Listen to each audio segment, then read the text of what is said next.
Pues estamos listos, mejor dicho, está nuestro experto ya listo, Juan Carlos Margarida, muy buenas tardes. Buenas tardes, Cristina. Para hablarnos en esta ocasión del ahorro y del fondo de emergencia. Sí, dos cosas muy importantes dentro del presupuesto. De las cuales nos has hablado días atrás, pero que ahora son el meollo del día de hoy. Mira, estuvimos hablando el lunes pasado del presupuesto, la importancia del presupuesto, de identificar gastos e ingresos, fundamentalmente los gastos, ¿de acuerdo? Y clasificarles. Sí. Dentro de los gastos decíamos que había tres muy importantes, los fijos, como la hipoteca o el alquiler de una vivienda. Hablábamos también de los variables, electricidad, tal, ¿no? Y de también los imprescindibles. Bueno, pues el ahorro es como si fuera un gasto fijo.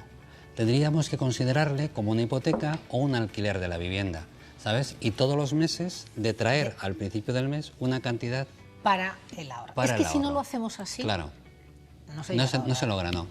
Vamos a ver, Juan Carlos, lo que piensan los ciudadanos sobre cómo debe de ser y de llegar a efectuarse ese ahorro. Seguro que aciertan de pleno. Seguro, seguro. Están listísimos.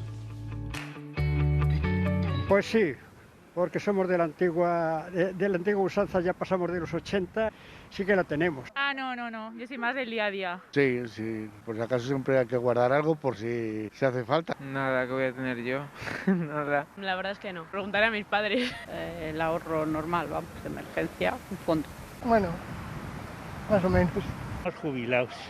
Esa es la jubilación y ese es el fondo de emergencia. Lo que me sobra al mes, pues se queda guardado por si acaso. Hombre, siempre se tiene un ahorro, pero poco. Bueno, es que yo siempre he sido de ahorrar, pues no se puede estar al día porque siempre puede surgir alguna emergencia. Hombre, pequeño fondo tenemos, claro, lógicamente, como todo el mundo. Vivo con bastante poco dinero en la cuenta, la verdad. He tirado de ello, sí.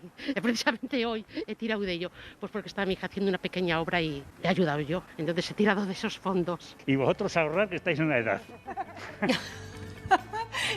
Son buenísimos. Son muy buenos, sí. La verdad es que... Muy simpáticos, pero lo tienen clarísimo. Sí. Hasta hablaba una mujer de emergencia, de fondo de emergencia, le daba hasta el mismo nombre. Sí, fíjate bien que normalmente lo que se estima que tienes que ahorrar todos los meses sería un 10% de tus ingresos, ¿de acuerdo? Fíjate que decía una de las personas que hablaba de que ellos eran de la concepción del ahorro, de la época del ahorro. Yo recuerdo que mi abuelo decía siempre que teníamos que ahorrar un tercio, el otro tercio gastarlo y el otro tercio ahorrarlo por si acaso había emergencia, que es el fondo de emergencia. Fíjate que ahora te estamos hablando de un 10%. Lo importante sí que es cierto es que todo lo que ingresas durante el mes, una parte, considerarlo como gasto fijo, pero que no se meta en la misma cuenta donde pagas los gastos, los normales de la familia, porque al final te lo quedas. Entonces lo importante es hacer una transferencia del banco, decir que te haga una transferencia a otra cuenta corriente, a otra cuenta de ahorro, donde tienes que ir acumulando de alguna forma esa cantidad que quieres guardar, ¿no? Claro. También es importante que el presupuesto, que esto si lo consideras como gasto fijo, ¿de acuerdo? Al final evalúes lo que hemos visto el lunes pasado, decíamos que mirábamos un poco los gastos variables, los fijos, ¿no? Que evaluaras un poco si lo que tú estás realmente considerando como gasto variable, el ahorro y tal, es lo correcto, ¿no? Porque hay una cosa que es importante y que tenemos que tener en cuenta, que es la inflación, es decir, los precios de las cosas van subiendo y normalmente las nóminas o los ingresos no suben en la misma proporción. Se calcula que si tienes una inflación de un 3% más todos los años de gasto, vamos, de precio de los bienes que estás comprando, de los gastos que estás adquiriendo, como la electricidad, en 24 años algo que vale ahora 10 euros puede valer 20 euros. Y por tanto no va a subir lo mismo los ingresos. Por tanto tienes que tener un ahorro con previsión también de esa inflación, ¿sabes? Que puede haber. Previsión. Hemos visto claramente la necesidad, ya no solo hoy, sino en ocasiones anteriores, de ese fondo de emergencia. Consejos para ahorrar. Está muy bien sacarlo de esa cuenta donde nos ingresa la nómina o donde metemos los ingresos. Sí, que es verdad. Pero danos algún consejo más. Hay tres, fundamentalmente. Venga. No comprar nada barato, no ir a lo barato.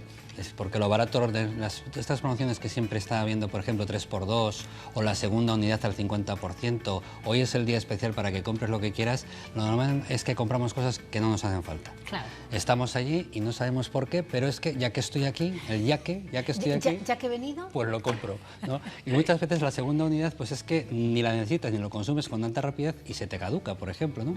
O guardas en el armario la segunda prenda o la prenda que estás comprando. Por tanto, no tienes que ir un poco de lo barato, ¿no?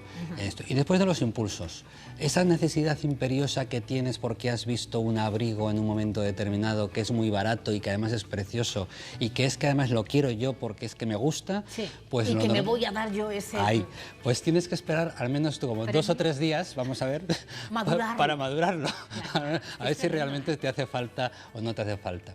Y después hay otra cosa que es importante para ahorrar, que es otro consejo, que es la ambición. Ser muy ambiciosos. Se ahorra para asegurarnos nuestra calidad de vida y se ahorra para que esté bien nuestra familia. Por tanto, con nosotros mismos tenemos que ser ambiciosos y nos tenemos que cuidar bien. Y por eso tenemos que mirar también en el ahorro. O sea, no quedarnos en el hoy y en el ahora, como decía. Bueno, además, si te das cuenta, la gente joven es la que más hablaba de, bueno, no, yo vivo al día, no, es que yo tengo... Y ya cuando iba subiendo la edad, bueno, lo daban por hecho. Pero es normal porque la gente joven no tiene que pagar la electricidad, no tiene que pagar el agua, ni el alquiler, ni nada, ¿sabes? Y entonces ya cuando vas adquiriendo ya obligaciones, ya empiezas a decir, hombre, tengo que pagar todo esto, a ver dónde saco el dinero. Claro, incluso aconsejaban a nuestros compañeros, tienes que ahorrar, tenéis que ahorrar. Gestionar un buen presupuesto no se consigue si no... Mira, es una parte para el gestionar un buen presupuesto, tienes que controlar tus gastos, ahorrar evidentemente y tener un fondo de reserva, que no hemos hablado de él. El fondo de reserva son los imprevistos, ¿no? Cuando se te estropea un electrodoméstico o tienes una avería del coche, llega un momento en que, aparte del ahorro, que el ahorro está destinado para poder afrontar una serie de situaciones que tú tienes unos objetivos para el final, ¿no? Por ejemplo, decíamos el pagar los estudios de los hijos dentro de 10 años o hacer un viaje. El imprevisto es cuando tienes una avería del coche y tienes que pagar 2.000 euros de repente. ¿De dónde le sacas? Eso es. Si tiras de los ahorros, el objetivo del ahorro deja de existir. Y es de tener el fondo de emergencia. Y ese fondo de emergencia, que era lo que decía mi abuelo, y 1/3 por si acaso te vienen los imprevistos, ¿no? Ese fondo de emergencia tienes que, se aconseja que de 3 a 6 veces el gasto de un mes, ¿de acuerdo?, se acumule. Por ejemplo, si tú te gastas normalmente 800 euros, pues 6 por 8, 4.800 euros aproximadamente lo tengas de remanente por si acaso. O sea, una cosa es el ahorro para planes futuros y otra cosa es ese fondo de emergencia ante imprevistos. Dos cosas diferentes. Además que llegan, los imprevistos llegan, ¿eh? Sí, llegan. Y te diría más, llegan juntos. Sí, llegan juntos y al mismo tiempo. Los que nos ven seguro que se te acuerdan. Es que llegan todos juntos. Sí, que es cierto. Que dices, pero ¿por qué todo a la vez? ¿no? Sí, que es cierto. Y hay que tener ese fondo de emergencia que oscila entre 4... Dicen entre 3 y 6 meses de gasto. Si tú te gastas y ganas 1.100 euros, por ejemplo, y gastas 800, 6 por 8, 48, hasta 4.800 euros, tenerlos ahí por si acaso. Claro, tienen que tener tres cosas en concreto. Tienen que ser líquidos, muy líquidos. Tienen que estar muy seguros, porque realmente si no están líquidos no puedes disponer de ellos en un momento determinado. Si lo metes en un fondo de inversión, no lo metes en un sitio, tú puedes... Tienen que estar seguros, que no los puedas perder como en una renta variable, evidentemente. Y también tienes que ser muy generoso en el tema de que eso tiene que ser para solventar problemas muy puntuales. No tienen que ser para el gasto de la cena o de irte al imprevistos es que se nos estropeen cositas, que nos pasa o algún gasto así. Claro, la pregunta es, dada la situación que está viviendo que estamos viviendo la gran mayoría de los españoles, ¿se puede detraer ese 10% para ahorro y ir acumulando ese fondo? Pues seguramente mucha gente no. Lo que sí que es cierto es que hay que conseguir el hábito. Digo para que no se desmoralice, porque también hay que pensar... Decimos un 10%, también tenemos que tener las condiciones de cada familia y cada situación. Cada realidad va marcando las pautas. Esto es lo ideal. Claro. Lo ideal también es cierto, lo que tenemos que tener es el hábito. Nosotros tenemos que ahorrar algo, porque tenemos que tener un dinero ahí guardado para una serie de eventos y también un fondo de reserva, ¿no? Un fondo de poder afrontar aquellos imprevistos posibles. Lo que sí que es cierto es que unos podrán ahorrar el 10%, otros el 5%, otros el 4%, y habrá gente que no podrá ahorrar nada. Pero la tendencia es que tienes que guardar algo para por si acaso. ¿De acuerdo? Hay un método para ahorrar, Cristina. Es un método que dicen que es el método de las 52 semanas. Esto no son 21 días, es más largo. 59 semanas y media, parece la película.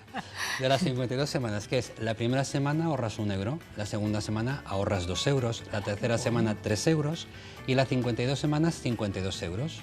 Habrá un momento en los que tendrás algún esfuerzo que hacer, ¿de acuerdo? Al cabo de 52 semanas has ahorrado 1.348 euros. Fíjate. Entonces, ahí lo tienes. ¿no?